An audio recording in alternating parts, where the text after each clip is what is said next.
Welcome to the LC, and you are back. Welcome back. If you're listening to this podcast, you know what we've been talking about. We have been talking about civilization on the brink. What do we mean by that? We're talking about civilization on the brink of collapse.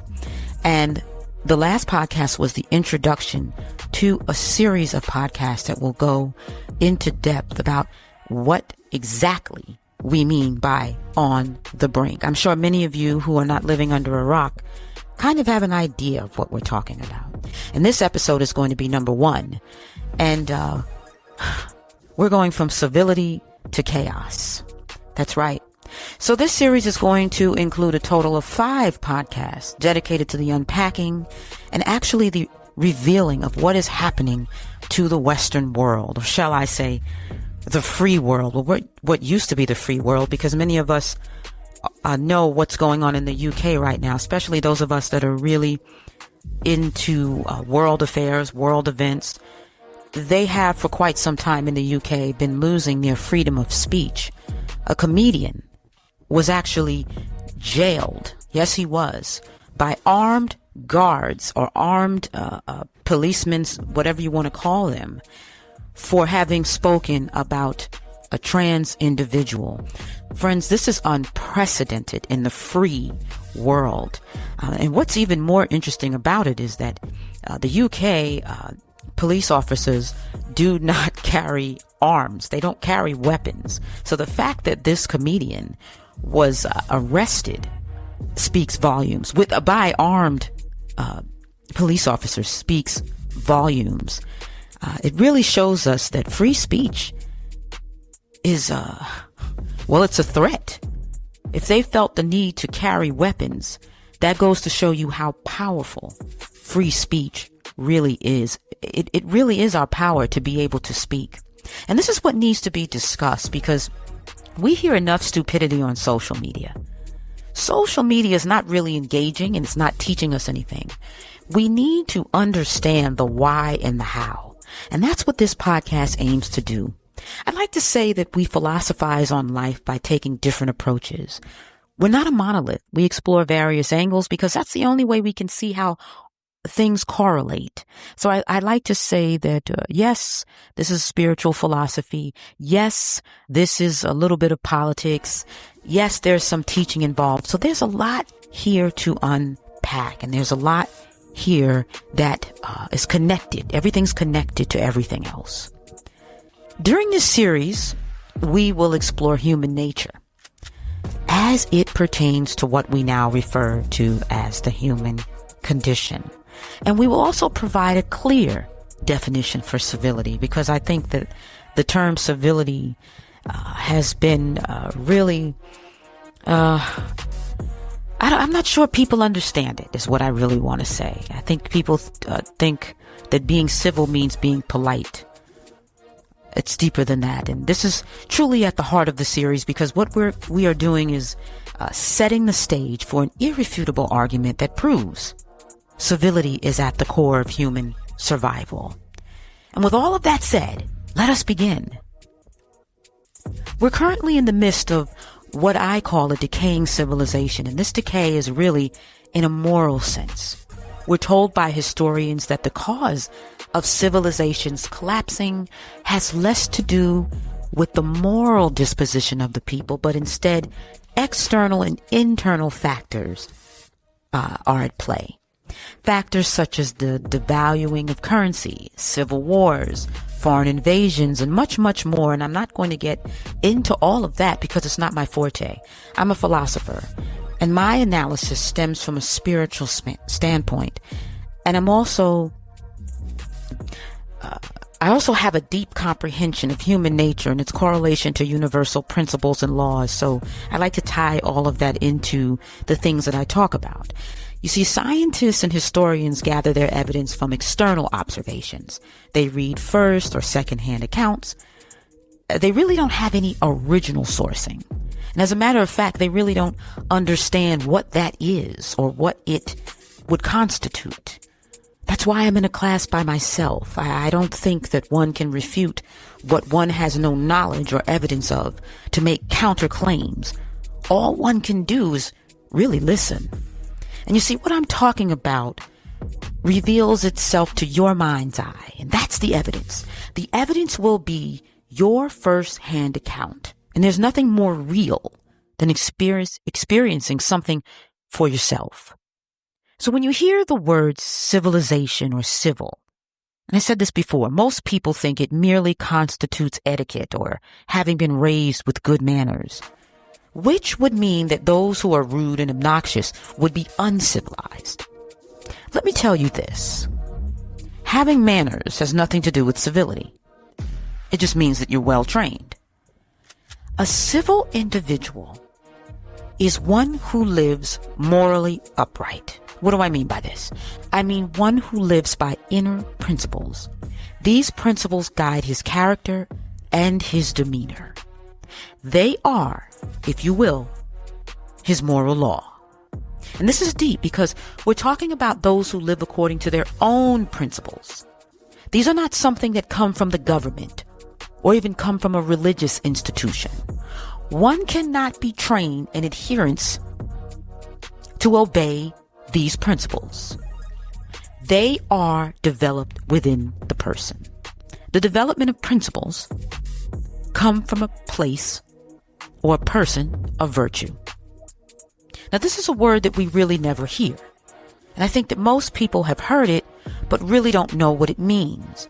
And the best way to explain it would be to compare it to its antithesis, which is vice. Now, through the years, vice has come to mean different things. But for the purpose of contextual meaning and for this particular talk, when I use the word vice, I'm referring to a moral disposition that is inclined to lust, sloth, avarice, pride, wrath, and envy. All of these, each and every one of these are vices and are of the human condition. Friends, these are inherent in human nature. In order to improve one's character, one would have to transcend vice. This transcendence is also what is known as spiritual transformation or the conversion process. And what are we talking about? We're talking about this conversion of the inner person, who we sometimes call the inner man, which, by the way, is the real you. You are not your gender. You are not your race. You are not your ethnicity. You are not anything on the external.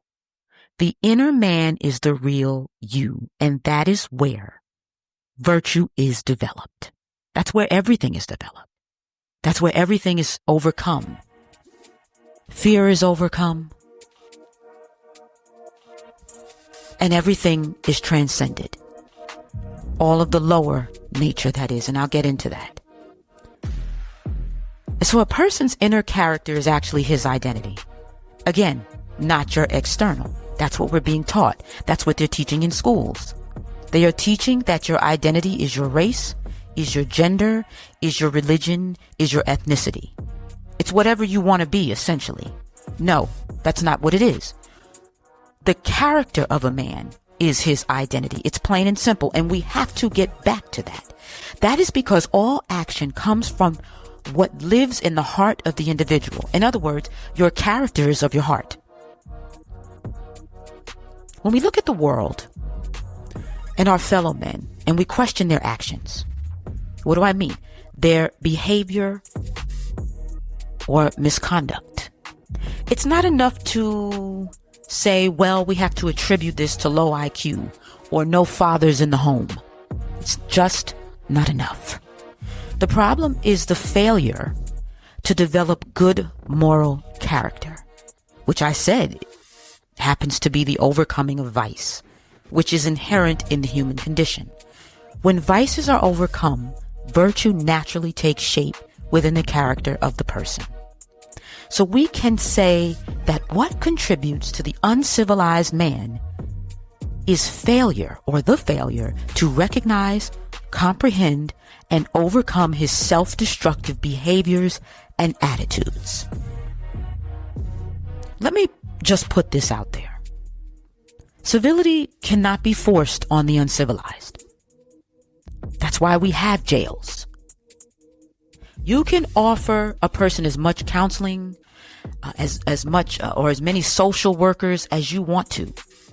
You cannot force this on a person. A person has to want to overcome the part of them that is self-destructive and that is keeping them in a state of incivility, which is essentially being a slave to their vices. The uncivilized know that they are uncivilized, but they have no control over their conduct, because when one is living by his vices, there is no mastery over the mind and body. That's what this is, friends. It is a state of slavery. It's when the mind controls the person and not the other way around. He has sacrificed his agency to the demons of the flesh, the corporeal demons. These demons, his vices, and all they want to do, which is to be fed. Vices are often referred to as demons, so we can use the terms interchangeably. And these demons have an insatiable appetite for destruction. The person who cannot control his impulses and his lust is under the submission and control of the very vice that he feeds, or the very demon that he feeds. The more he obeys its hunger, the stronger the hold and the cravings. Friends, it must be understood that when I use the word demon, please don't think of this as some kind of religious terminology or concept. Yes, it is used in religious folklore. You find the word in the scriptures. But the problem with using certain words is that people automatically think about religion and the religious meanings. That's why I don't use, sometimes even the word God is loaded. People have been listening to me for years. Some people have been following me for many, many years. This is not my first rodeo. And I've been using these terms for a very long time. And I think that they are befitting because they express the true meaning of what is happening here. And that's what we're trying to unpack. That's what we're trying to understand. What is the cause of all of this? Why do people behave in this manner? Why is man battling his vices / demons? You see, the more he obeys the hunger of these vices, the stronger the hold and the cravings. And so there is a stronghold that takes shape over the moral agency and rationale of the person. As a matter of fact, the rationale has yet to even be developed. Friends, there are stages to the development of man. Man is not a human because he has 2 arms and 2 legs and he walks upright. That is what they think. That is not what it is. That's why we have people defending degeneracy. That's why we have people that are calling for the abolishment of the police and even the jail system, because they think if it walks, if it talks, it's a man. No, that's not the case. A man is only a man when he has risen above his lower nature, which is this nature that is demonic and that enslaves him to his vices. What are the vices? I just named them for you. Avarice, sloth. Should I keep going? No. Listen to the podcast. When people have failed to overcome and conquer the vices, they remain a slave to those vices, and it's the vices, friends, that drive men to do what they do in the world. Vices / demons. Does that mean that men are not held accountable? Of course not. Because it is up to men to overcome this. Yes, this is natural. Yes, this is the human condition. But it is still up to man to overcome this. And if he doesn't overcome this, he becomes a slave to it. And he does their bidding. The bidding of the demons, that is. That's the stronghold that I was talking about that takes shape over the moral agency. And the rational mind can't develop. There is no rationale. That's why they do what they do. It's not like they stop and think, how will this affect my fellow man if I do this? No, that's not there. It's important to understand it's not there. That's why we have laws. That's why we have jails.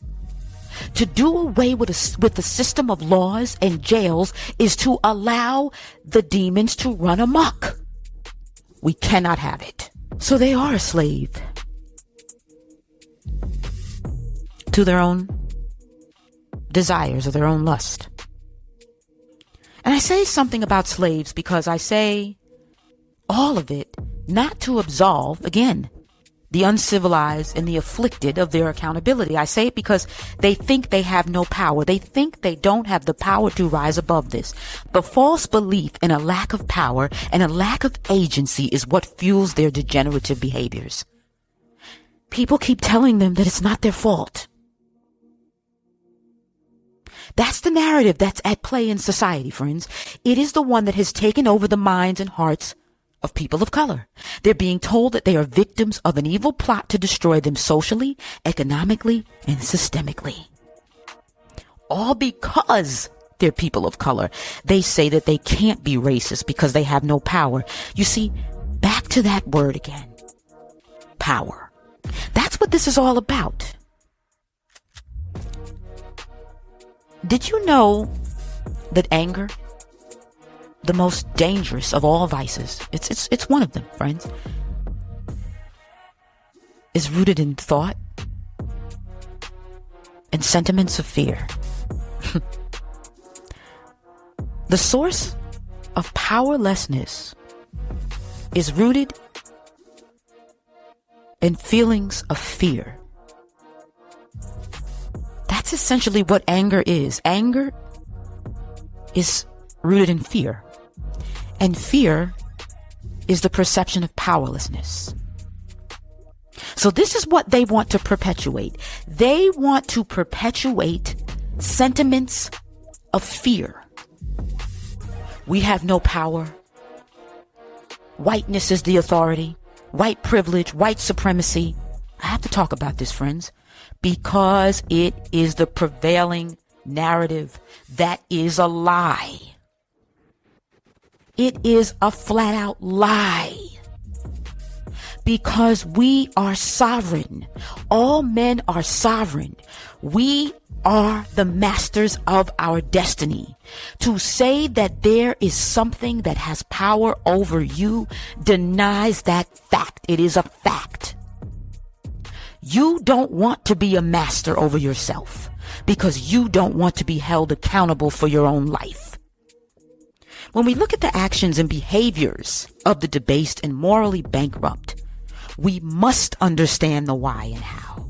It's not enough to say, well, they're just a lost generation. They are. No doubt about it. They're lost because that's the way they want to be. That's what I'm driving home. None of this is on anybody else.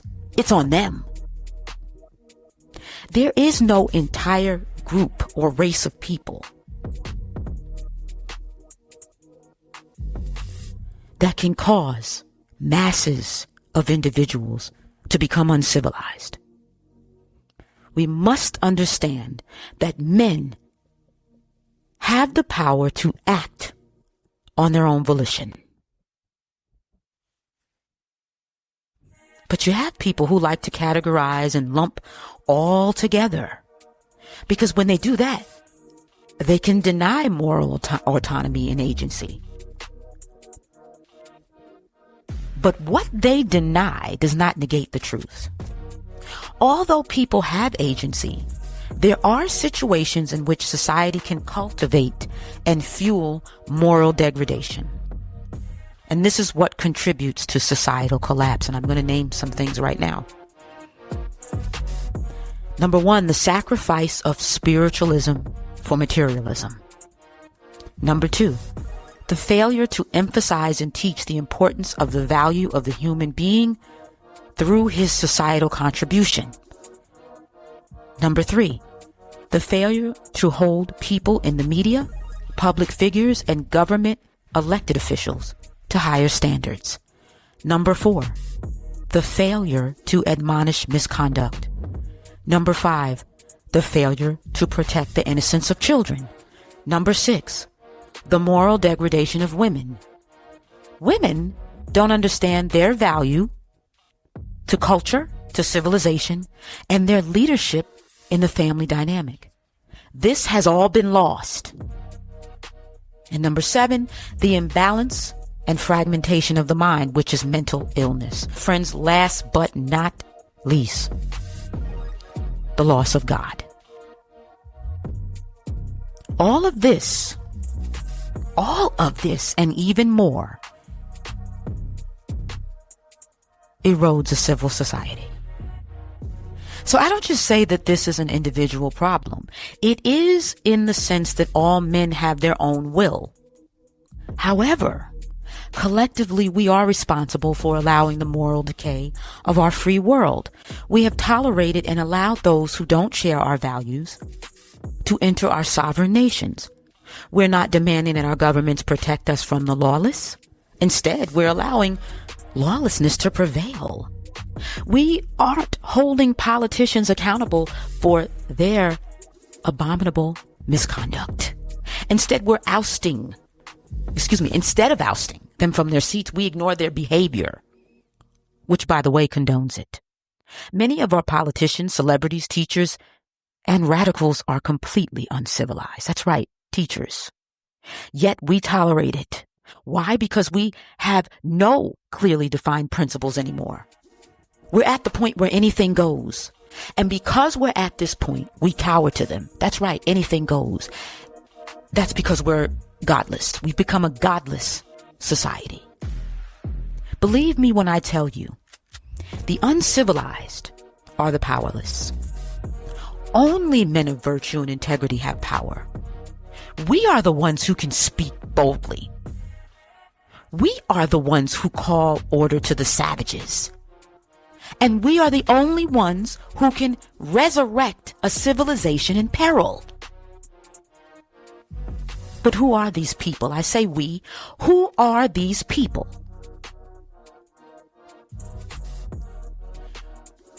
When they reveal themselves, we should protect and support them at all costs. They are the seeds of the new civilization that we must forge. We must, because this one is on the brink of destruction. Let me tell you the first places that this destruction will strike. And by the way, this is not a foreboding. This is evident if you're paying attention. Just take a look at some of the places where drugs, drug use, violence, and mental illness are rampant. Some will say, but can't they be saved? Can't the government just clean it up? I mean, so that's a fair question and a good one. The answer is yes. But only if cleaning up these places comes with a sincere desire to uplift the degraded. In other words, there must be a plan to dignify them. If they build psychiatric facilities, there should be a plan to help the sick to get well. It's not enough to just clean it up. That's a Band-Aid. For instance, if a crazed person is admitted into a facility, it should be by a court order or ruled by a judge with stipulations that clearly state that the individual must remain in the facility for a few months to ensure that the individual is on a regimen that includes medication and therapy. And once this is in place, a plan of care ought to be introduced by a medical team. Social workers, drug counselors, all of these people are needed. And the individual should not be released into society if he does not have a plan in place and is not capable or incapable of meeting his basic needs. Friends, these people need to be heavily monitored. They need to be on their meds. They need to be on them for a certain period of time so that the meds can kick in, so that they can see that with the meds, they can be functioning members of society. Now, we certainly have the resources for this, but why aren't we doing this? Why aren't we helping individuals become independent and productive members of society? The truth is this: we are cultivating a sick society to turn profits. This is what I mean by sacrificing materialism. Or should I say spiritualism for materialism? Friends, if I said it at the beginning, I meant sacrificing spiritualism. People have become commodities. Politicians are not sincere because they want kickbacks. They want votes. If they cared, they wouldn't be releasing repeat offenders onto the streets to sucker punch and even kill people. What we have are moralists and do-gooders. That's what these politicians, they posture. That's what they're about, posturing. They do good if it looks good. But if they were really doing some good, we wouldn't see open-air drug use in the major cities like LA and New York. If you want to do good by your fellow man, you teach him how to uplift himself from his wretched state. You don't open a clinic that allows him to shoot illegal drugs that are destructive to his mind and body. But I know it. I get it. The attitude is, well, they're going to do it anyway. Why not simply provide them a safe space? My God, that's lunacy. These people, those people who believe in this, are mentally ill and have no moral compass. That's right. They're mentally ill. But they think it makes them look good because they can then create more social programs. That's what this is all about. After all, it's the job of society to fix people's personal problems. So they want more government spending. They want more programs that do nothing to dignify people. The programs are crutches that don't allow people to stand on their own feet. Not only this, they promote idleness. This is the worst, friends, because the more people that are on the system, the more dependent they are on the government, and the government grows. It becomes a big government. But that is not even the worst of it. The major problem with idleness and dependency is that it is the seed of vice. Friends, idleness fuels vice. Let's pause right here. I really want this to register because there are studies and even theories as to the cause of criminality. There are many causes, but indeed, if we peel back the layers, we will discover that there is a root cause. If the mind fails to be productive, it becomes self-consumed, meaning that it tries to find ways to fulfill the lusts and passions that drive it to commit acts of violence and criminality. What's real, friends, I should say is the fact, and this is a fact, that an idle mind is the devil's workshop. And Napoleon Hill, he said it best. He said if an individual doesn't have definite of purpose, in other words, if he has no purpose, if he has no goals, if he has nothing to strive for, nothing to live for, his mind becomes a workshop for the devil. And it's no coincidence that more than 85% of jail inmates have no formal education. And knowing this fact, why wouldn't people advocate for educational reform? Especially if that clearly seems to be the panacea for criminality. It's clear to me. Living a life of criminality is a degraded life. It's one that does not allow for self-respect, spiritual maturation, or even intelligence. By allowing criminality, drug use, which is something that I really haven't gone into in depth. Oh, and another one, prostitution in the form of street walking and sex clubs. That's right. By allowing all of this, we contribute to the collapse of civilization. Let's be clear. This is not about the creation of utopia. It's about upholding and maintaining human dignity.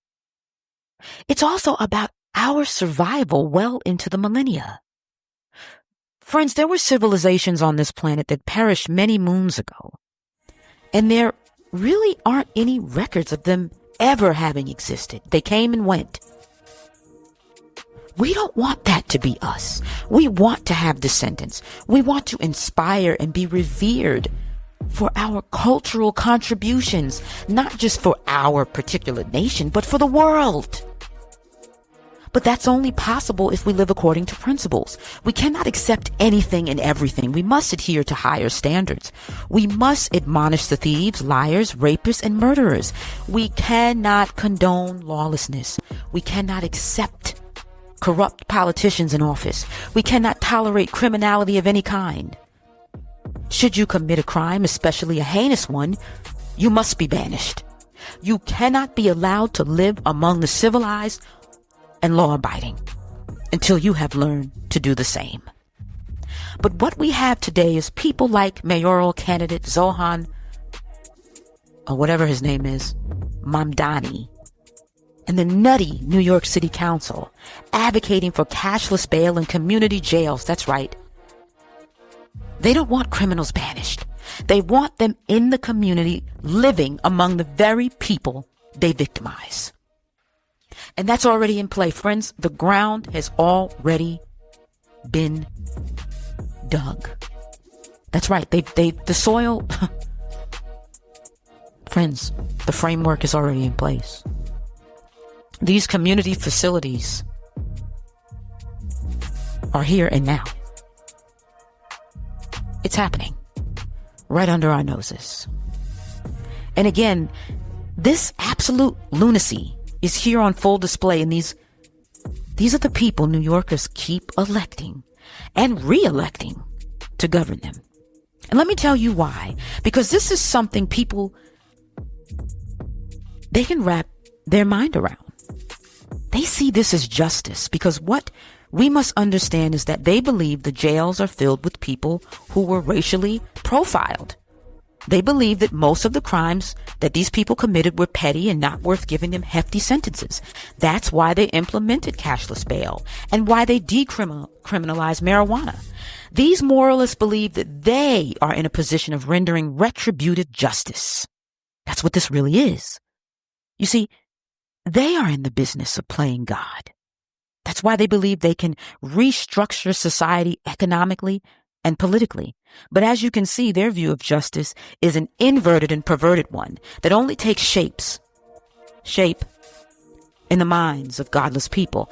These are people who desire not to edify their fellow men, but to enslave them to their vices and render them powerless. That's what they're doing, whether they realize it or not. Because what they actually want is full control over them. You can't control people of principle. You can't control rational-minded people. You cannot control people who have overcome fear and are living in courage. You see, this is all an evil plan that is presented as something good and beneficial to the people. And how can I make this claim? Very simply, because it's evident. When there are no steps taken to help dignify people, but instead keep them dependent on welfare, you're enslaving them. You're keeping them bound to a system that does nothing but keep them in a state of perpetual fear and dependency. They can't get off welfare because if they do, they lose their housing, they could have their wages garnished, or be forced to pay back what they owe the government. All of this provides people with no incentive to become independent. And yet this is what they deem good. I wish somebody would challenge me on this. They'll never do it because they don't want to be challenged. They don't want to be debated. Once I finish with them, they would be ashamed. That's right. Because right now, they're arrogant fools. They think they know what they're doing. They think what they're doing is good. Those of you who think you can ignore all of this, you can run from it by moving away or even turning off social media, are sadly mistaken. If you're observant, you can see that due to the system we have created, people are more afraid and have become more desperate for even more government intervention. Instead of looking to themselves, they look to the government for sustenance. What do you think that does to the human spirit? I can tell you what it does. It stifles and shackles it. It doesn't allow for growth.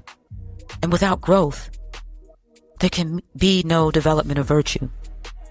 or love. How can people learn what it means to have self-worth if they don't see the value within themselves? People learn to love themselves when they are self-sufficient and they know that they have a viable place in the world. In other words, they know that their life has meaning. Relegating people to a mere place of survival, promising the basics, food, shelter, and healthcare is a menial existence because a human being can do and become so much more than just survive. When people have no self-worth, they degrade themselves. And this moral degradation spills over into the society at large, dragging all of us down. All of the aforementioned and even more is coming to a neighborhood near you, like an infectious disease. Friends, were you able to run and hide from COVID? You thought you could because you went to your cottage in the country. Well, perhaps you did. You dodged the bullet and you're okay, and that's a good thing. But you're not in the clear because COVID is with us and will remain with us. But what we've been talking about isn't COVID. You see, there is no remedy that will subdue this beast. Thanks so much for joining us here at the LC. We look forward to your return and also your input. Please feel free to leave a comment, and you'll find us on X, YouTube, Rumble, Substack, and Medium. I look forward to it. Until next time.